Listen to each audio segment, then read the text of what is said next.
Hello, everybody. Welcome to the Buckeye Weekly Podcast. I am Tony Gerdeman here, as always, with Tom Orr. Tom, how's it going? Tony, it's our weekly bold prediction show, and I'm feeling great this week. I increased my number of correct bold predictions, and I was one horrifically bad beat away from tying you last week. So major progress on my front. How about you? Well, I did twice, half as good or twice as bad as I did the previous week, but still did twice as good as you did. So, relative to you, I did great. Relative to me, it was not a great week, but that's usually how it goes in terms of relativity. That is my theory of relativity. I think you did twice as well as I did. Maybe we should do bold grammar show, and I will take my rightful place atop the throne, the throne of grammar. Yes, and people will pelt you with tomatoes and call you a nerd. So yes, I'm also for that. Yes, bold prediction show. Tom went 1 for 5 last week after going 0 for 5 the previous week, but we're not here to talk about the past. And Can we talk about how close I came to going 2 for 5? What was the one you missed? I had that Oregon has no more than one sack against Ohio State. With 5 minutes or so to go in the game, they had 0 sacks, and I'm going, all right, good, got that one. They got one with about 5 minutes left. Ohio State gets the ball back with 30 seconds left, something like that. Oregon still has 1 sack. On literally the last snap of the game, CJ Stroud gets sacked for the second sack. I was 6 seconds away from having 2 correct. And that, Tony, in the bold predictions biz, that's what we call a bad beat. And it is a very popular biz. And I'm sorry that you took the loss like that for the second week in a row. I correctly predicted that a true freshman would score. And I also correctly predicted that Jackson Smith and Jigba would score. So those are the 2 I got right. But I'm feeling pretty good. Now I have increased my boldness this week because you know what? Coming off of a loss, from last week's level, from where one of your 2 correct picks was there will be a kickoff at some point during the game. Wow, bolder than that, you say? Bolder than that, Tom. I am here to kick up the spices. So I've got 5 I believe in, a 6th that kind of ties into another that I feel like would probably be cheating if I doubled up on that. But we'll see how I feel. So you want me to go first? Since again, as we talked like last week, if we're gonna wait for you to win and go first, it's never gonna happen. But I think we alternated. You went first last week. I will go first this week.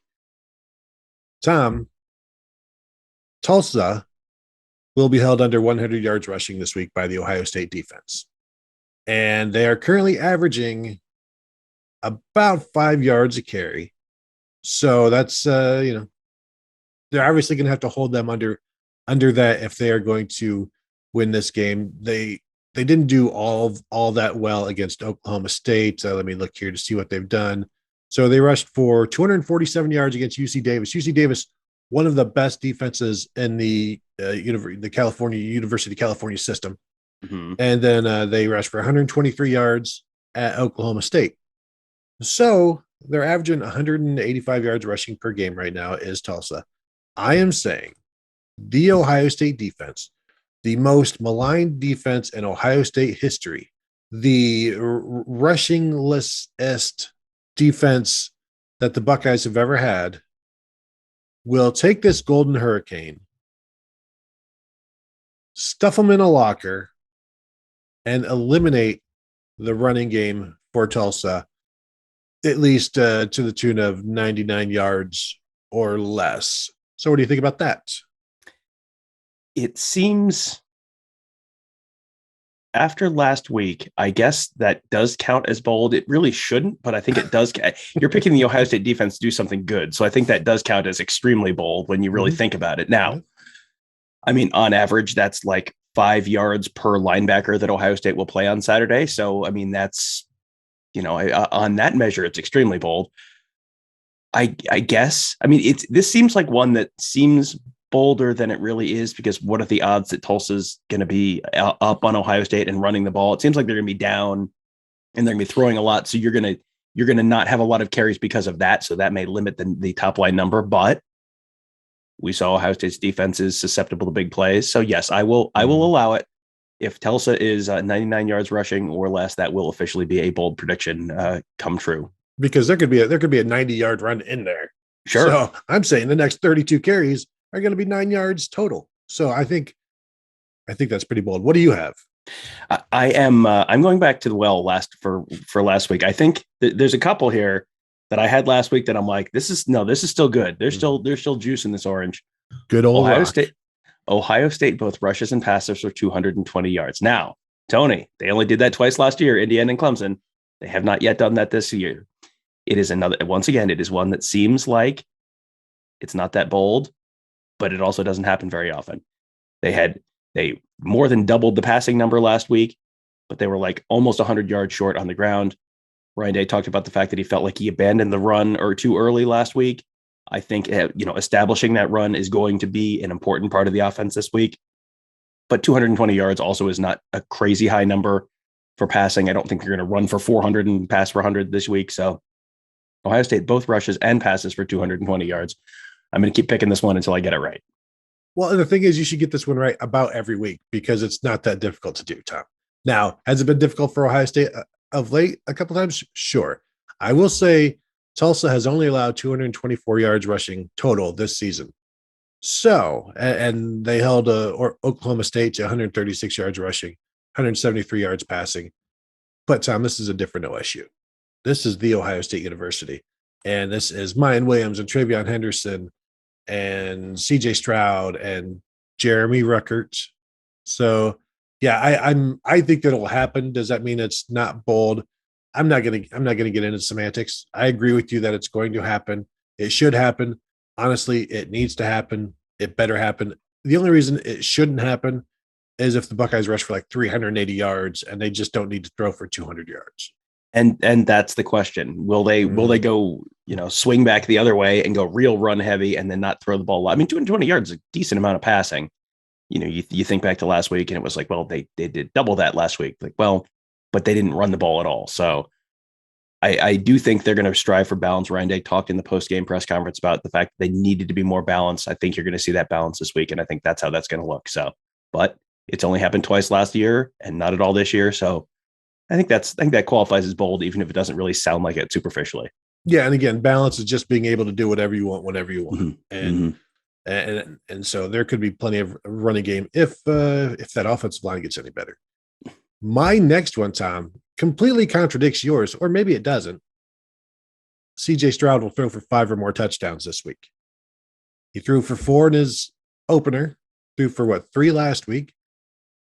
This week, I just based on the fact that Ryan Day likes to throw the ball, also based on the fact that people are questioning his quarterback, which I believe rankles him, and that they do throw the ball. Well, they have thrown the ball well in the red zone in years past and inside the 5 where they get some cheap rub routes that are easy to hit. And you've got some tight ends that could be involved there. So I'm going to say 5 touchdown passes for CJ Stroud. I'm not sure how many times Justin Fields did that. I know he never did it as a freshman.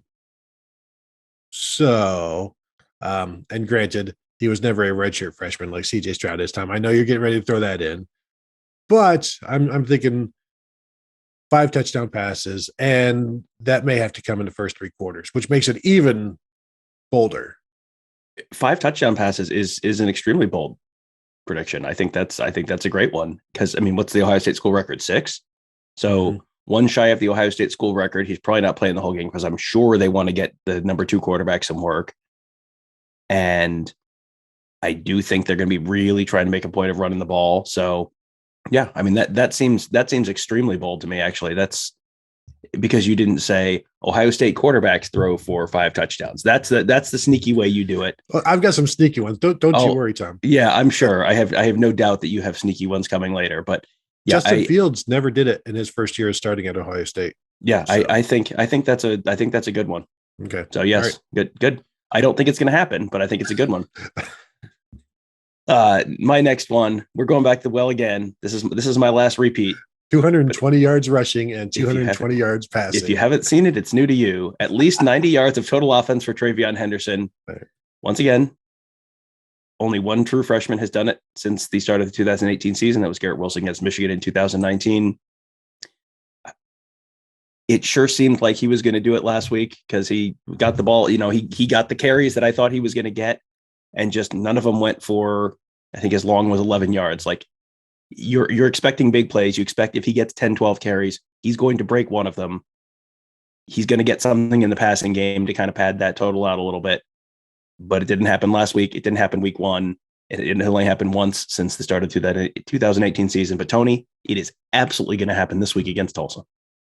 I would prefer if you were to limit that to the first three quarters. I mean, I expect it's only happened once since the start of the 2018 season. That seems pretty bold, even in four quarters. Even if it goes to overtime, Tony, that still seems pretty bold. Once since the start of the 2018 season. Like, I feel it's just, we judge him differently, and we think, well, he's due. I mean, come on, that's TreVeyon Henderson. He's due, but until he does it, I guess he's not due. Like, you have to do it to then be due eventually, I guess. And so I'll go ahead and allow that. That was one of my later on ones that maybe not that specific one, but one similar to that maybe I bring back. That way, if you get it, pretty good chance I also get it, and I can just stay ahead of you. That's why. Yours is that he gets 60 yards of total offense. Yeah, I know how the game's played. Yeah, got it. No, but that's a good idea. I should have thought of that. No, I'll go ahead and allow that. Again, it's a true freshman running back playing in his third game. Like, at what point to be expecting stuff like that is, I'm not going to say it's silly, but it's unfair. So I guess out of fairness, and because I've talked myself into it, I'll allow the boldness. My next one, Denzel Burke will have an interception. Now, you want to talk about players who are due, but not having yet done it. And I know I'm going to contradict myself right now. Denzel Burke is due because he's been around the football a lot. He's been attacked a lot.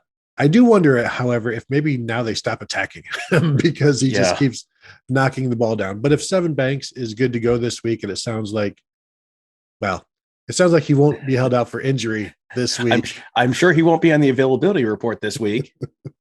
So we'll see if he plays. If he plays, I assume, he'll start, or maybe he won't. And Cameron Brown, I thought, played really well. So there's still reason to throw at Denzel Burke. He is still just a freshman. But it feels like if you keep poking at bear, eventually that bear is going to grab that jar of honey, and he's going to keep it from you.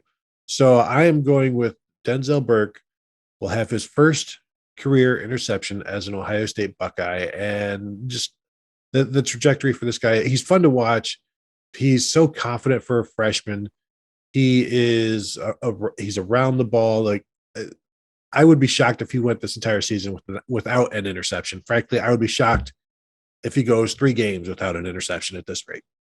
Yeah, and that's a good one because it's bold, because picking any individual player to have an interception in a game, like, the odds are that's not going to happen. So in any individual game, because what's the school record for most interceptions in a season? Like 7, I think. So if you're doing that, you're setting the school record, you're going to have an interception in basically half the games. Most people are not going to set a school record this year. So yes, that inherently picking one player to have an interception is a bold prediction. Nicely done.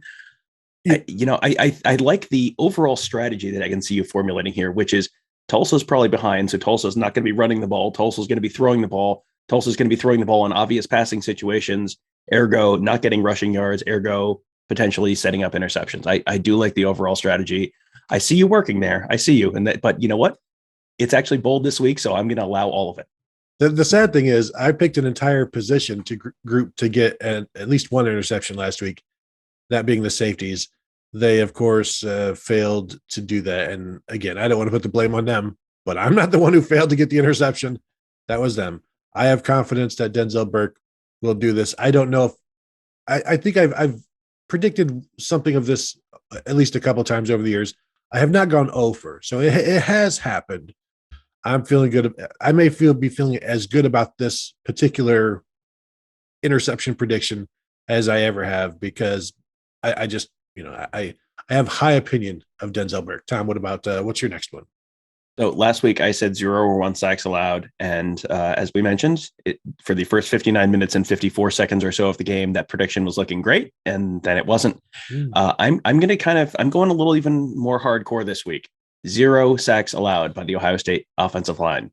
0 sacks. Now, I'm kind of playing the same game Tony is, just on the flip side. I think they're running the ball more. If you're running the ball more, it means you're not as predictable. You can't get into real obvious pass rush situations. You're probably staying on schedule where it's a lot of 3rd and 3s instead of 3rd and 8s. All of that kind of adds up. And the Ohio State offensive line was not bad last week. They weren't great. And I had Ross Fulton on the morning show. That one will drop on Thursday morning this week. Recorded that one with Ross already. Got some insight into, the ins and outs of the Ohio State offensive line, where they had some issues, and that was more in run blocking than pass blocking. The pass blocking was really pretty good all game, even when they were in real obvious passing situations. So I will bet on the Ohio State offensive line giving up 0 sacks this week. Tulsa last week against Oklahoma State had 2.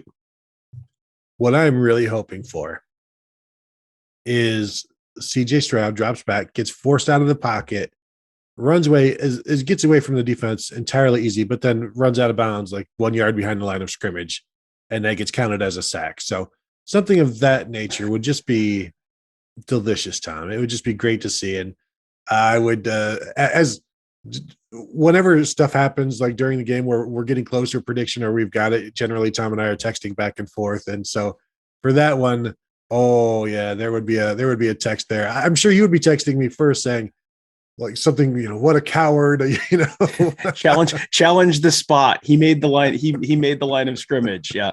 Last week, the one that I made was Jeremy Ruckert would have 3 or more catches. And I'm texting Gerd, there's 1, there's 2. Then he had the 3rd one, I don't know, somewhere in the 4th quarter. And it was like a bunch of exclamation points, I think was all I texted you. So yes, it was quite a thrill, but yeah, there's so many ways to lose these in real silly ways, and there's only one way to win it, and you have to get it exactly right. That's the tricky part of these. That's why we don't hit nearly as many as you'd think we do. But this week, Tony, my 6th bold prediction is I'm going to go 5 for 5. I might hold you to that one. The key is, and then I'm trying to explain to people and also to Tom, is yes, you want to be explicit, but you also want to be able to have a broad range of possibilities for how this can be defined. Then you start to learn, and then it's like, I didn't get it here, but if you carry this over here, I did actually get it, and so you'll learn. It's fun to be like really pinpoint, but also it's fun to be creative, and I'll have one for you later on that it's not cheating, but it's also, as Costanza would say, it's not a lie if you believe it. I like the it's not cheating ... but and when you hear, friends, here's a little life hack. When you hear it's not cheating ... but whatever follows the but is, here's how I'm cheating. That's just so you know, in the future, if you run into these types of situations, if you run into no good nicks, scoundrels, what have you, like my broadcast partner here, that is what that means when you hear that. So just file that away. That's good life advice from me to you. No, it's true. So here's my 4th bold prediction, and perhaps my boldest prediction ever. Tyreek Smith will have a sack. He has been not seen much. He's playing a lot this year, but in terms of him getting to the quarterback, it isn't happening, and it hasn't happened much throughout his career. So me calling for something that has happened, I don't know, maybe 3 times in his entire career as I look up his stats. I think, again, getting back to the he's due portion of the show, this is a guy who really closed the season last year really, really well. And people thought he was going to come into this season and just pick up where he left off. And so I'm still waiting for that. I think now would be a good opportunity to do that. And he has 4 career sacks, 1 sack last year, 3 in 2019. So me predicting his 5th career sack when, the Ohio State defensive ends haven't been doing much. I was rewatched the Oregon game, and it seemed like they were a bit afraid of Anthony Brown at times. I saw JT Tuimoloau rush the passer and then just stop and I don't know, like play zone defense on a basketball court and just defend a zone. And so it's time for these defensive ends to get more aggressive. And I'm gonna assume, like, I haven't watched Tulsa yet. I have them on my DVR, but I don't know much about the quarterback yet. I probably should have looked to see if this guy can get out of the pocket and do anything. And so I think you just got to be a little bit more aggressive. And right now, just looking, they don't really have a quarterback who can run the ball 34 yards on 13 attempts. So I think he could be aggressive there. Tyreek Smith will be one of those guys. He's going to get a lot of snaps because we know these defensive ends, they're still trying to bring in these young guys. This will be an opportunity to do that. But I also think this is an opportunity to pad some stats. Yep, that's a good one, because that's someone who it has just perpetually felt like, he's got 4 career sacks. If almost sacks was a stat, he might lead the Big Ten. Like, I have so many pictures of Tyreek Smith, and it's like he's reaching for the football as the quarterback is about to throw it, and it's like just like half a second more, and he's got it. He's probably got 3 times as many sacks as he does. But yeah, that's a good one. I think you have to see something from the Ohio State defense this week in terms of better pass rush. The offensive line, obviously, if they're facing, this is the first offensive line that they're facing that you can't say, this is a really good offensive line. Like, it's like, whatever, it's fine. It's an okay AAC offensive line, but Minnesota was like all returning starters and just absolute monsters. Oregon was all returning starters. Very good players. This is the first time it's like, okay, if they can't get a significant push this week, like, there is officially a problem. So yeah, that's a good one. I don't know that I would necessarily bet on any individual Ohio State player to have a sack, but I do think you're probably there's a decent possibility the defensive line has at least a sack and a half, 2 sacks, something like that. But I don't know that I bet on any individual player. So that's a good one. You should never, and I mentioned this before, like, all of the years I've done this, I probably hit on like 2% of any sack prediction. Mm-hmm. And it's a stupid thing. But because it's a shiny thing, like, I'm attracted to the pie pan, and I just, I'm, it's one of my faults. I'm a simple person, but also, again, sack the quarterback. Jeez, guys. Did you hear me? I'm sorry. When you said I'm a simple person, was I supposed to be like, no, that's not what? No, you're too hard on yourself. No, never. So before my last 2, I'm going to tell you, I only have 5 written down. So if you object, I don't have a replacement. So you're just going to have to let these go through. Number 4, yes, number 4, Ohio State scores double digits in the first quarter for the first time since the Sugar Bowl and just the second time since the Michigan State game. That was one of those things that I looked at the stats this week. The total score in the first quarter, total number of points scored in the first quarter of the first 2 Ohio State games for both teams combined. Tony, what is it? This season? This season, yes. Is it 3-0 or something? 7-0. Yes, Ohio State scored a touchdown against Minnesota. Minnesota did not score in the first quarter. Scoreless first quarter against Oregon. So this is one that's like, how is that possible? All you have to do is score a touchdown and kick a field goal in the first quarter. They're going to do this and they're going to miss the extra point. I just saw this. I just saw how this is going to go. Wow, this is great. The good news is I may be clairvoyant now, because I very clearly saw they kick a field goal in the opening drive. They score a touchdown right near the end of the first quarter. I'm in the end zone texting you, and then the extra point goes wide or gets blocked or something like that. Yeah, that's definitely how this is going to happen. Off the upright, hits you in the head. Can I change this to Ohio State scores twice in the first quarter? Or, it could be a touchdown and a safety. No, see that? No, you have to do that next week. You can't. I understand you're learning on the job, but you're going to have some mistakes along the way. You can't. You took that finger off the checker. Yes, double digits in the first quarter. So 10 points or more in the first quarter for Ohio State. Yeah, you'll learn. Rookie mistake. But I think I saw in the television broadcast of it that was the first time under Ryan Day Ohio State had gone scoreless in the first quarter. So I expect them to come out firing, whether that's firing on the ground or firing through the air. Like, they're going to want to put some points up. They're angry. They also, maybe the offense needs to, like, you know what? we're just going to score as many points as we can. Can't rely on the defense. And if it's 72-0 at the half, I mean, hey, have you seen the defense the last few weeks? Like we got to do what we can do. I think you mean it's 72-35 at the half. I think that's what you maybe meant. The other thing that concerns me is Ryan Day talking about the fact that, they had all these fourth downs where they didn't get points because they didn't convert the fourth downs. It's like, I don't know. I mean, and it was kind of like, I don't know. Maybe we went for it too much. I was like, no, that's exactly the wrong answer. No, that's the wrong lesson. He just said that and like my toes curled. Like, no, that's not at all what you should do. Go more. I think I heard you cough into your hand and say some expletives during that presser when he said that. Yeah, so they'll get into the red zone 3 times and kick 3 field goals. It'll be 9-0 at the end of the first quarter, and I'll just be screaming internally though. No cheering, no cheering on the field. No cheering or booing on the field. Just yes. See, that's why they would have scored 3 times, and you could have just said, "I'll just go with the 2 scores and then call it a day." But no, Tom, you had to get too specific and say what those 2 scores might be, and that's where you'll learn. I have confidence that you'll get better at this, and you'll be able to game the system.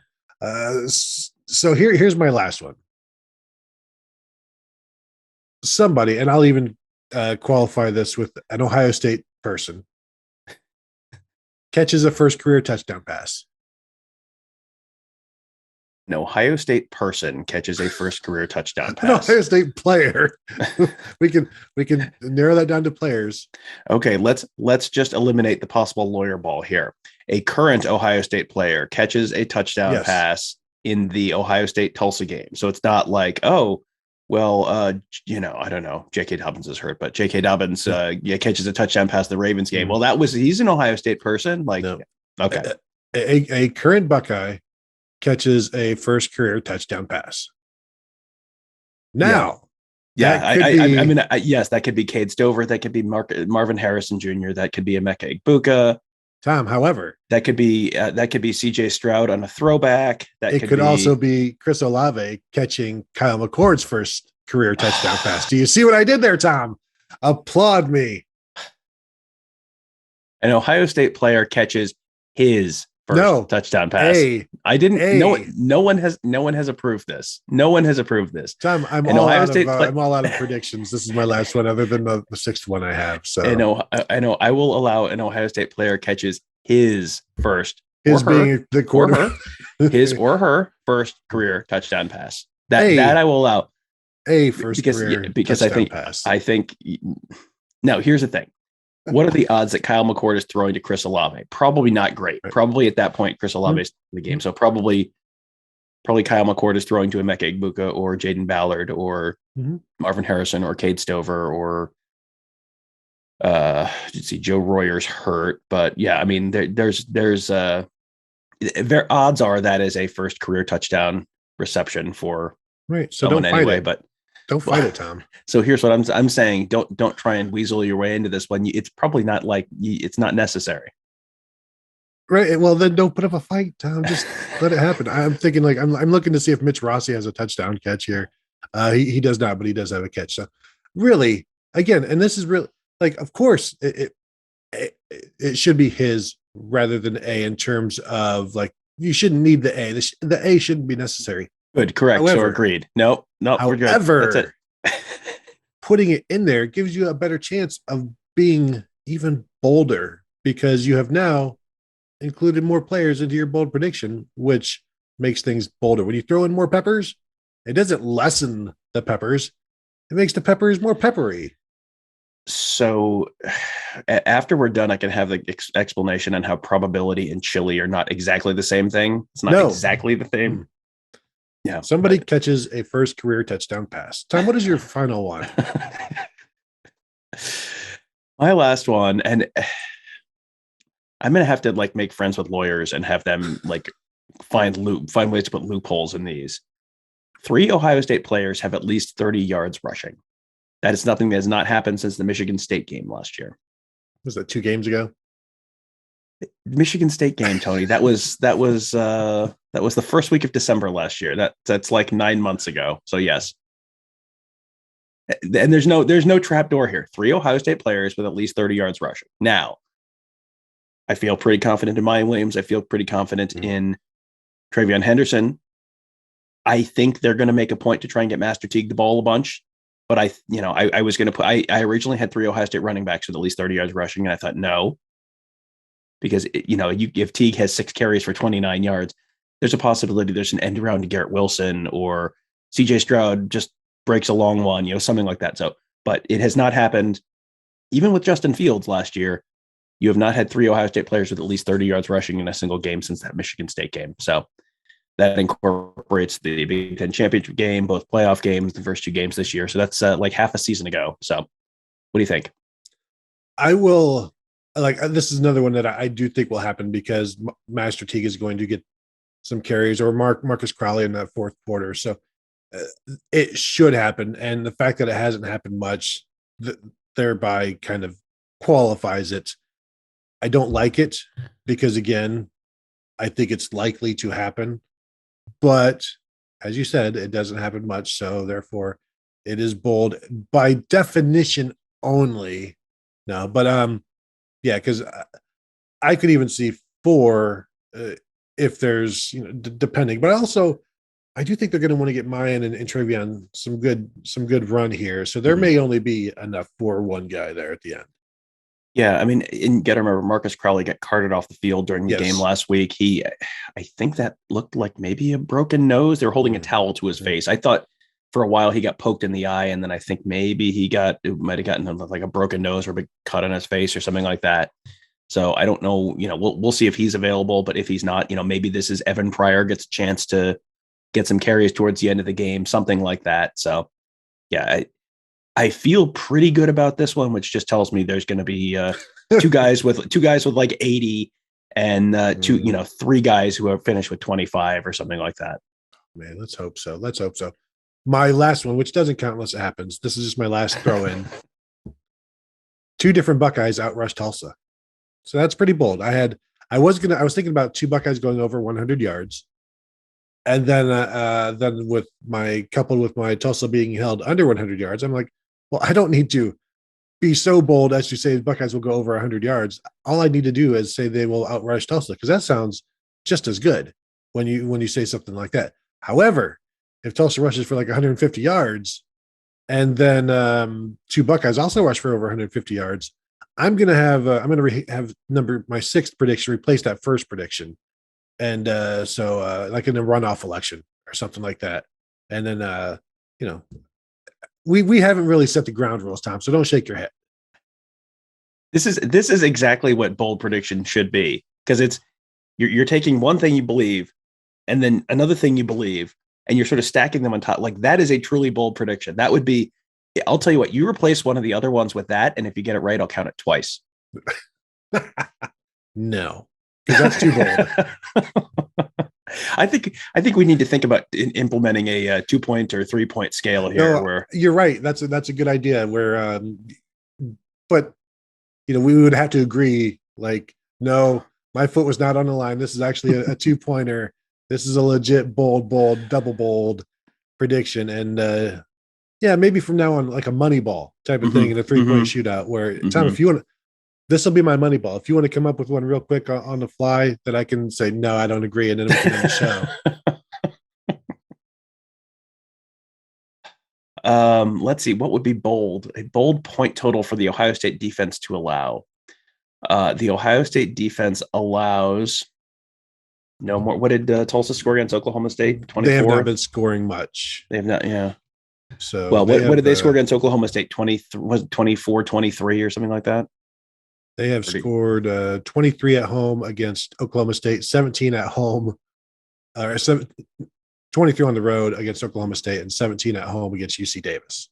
Okay, so the exponential, like significant growth there. So trending towards 30. So, Tony, I will say Tulsa scores no more than 13 points against Ohio State. No. It has to be single digits, Tom. Tony, did you watch the game last week?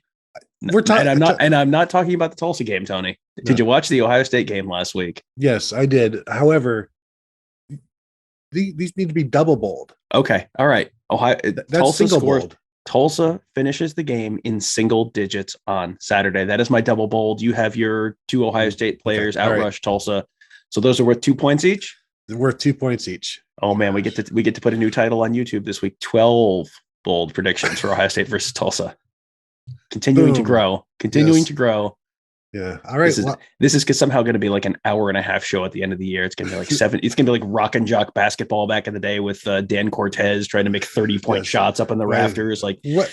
Yeah. What would a 30-point prediction be like? Like 400 yards rushing by Evan Pryor. Mayan Williams rushes for 400 yards and scores a touchdown while cartwheeling into the end zone. Something like that. Like that's my 17-pointer for this week. TreVeyon Henderson goes for 80, holding up the deuces for 60 yards of those. Something like that. It'll be fun. All targeting calls are enforced correctly. Man. No, that's more than 17 points. Sorry. Yeah, you only need to get that one. Those are lightning round scores. So I think that'll do it. You all good, Tom? You get your 6 in, now just think you have one more extra to get wrong. Yeah. It's gonna be amazing.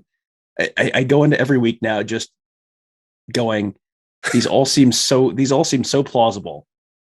Certainly I will get 4 at worst 3 of the 5, and then it's like, how will this not happen this week? In what silly way will this not happen this week? So it's just one more thing to look forward to during college football season, isn't it? Yeah, it replaces the fun of fantasy football for sure, unless you keep losing. But I wouldn't know. Anyway, let's go ahead and end the show before Tom continues. I'm tired of these icy stares from Tom. So we better go. Thank you all for listening. Thank you guys for watching. As always, check out BuckeyeScoop.com. You can also find us on YouTube.com/BuckeyeScoop with stuff like this. Coach interviews. We will be at Ohio State early this evening with some interviews with some players and maybe a coach or so. I'm not sure about the coaching part, but we'll stream that. If you're watching on YouTube, go ahead and hit the bell and subscribe, and you'll be notified when we go live with that stuff later today and any other day as well. So thank you guys for watching, listening. We will talk to you later.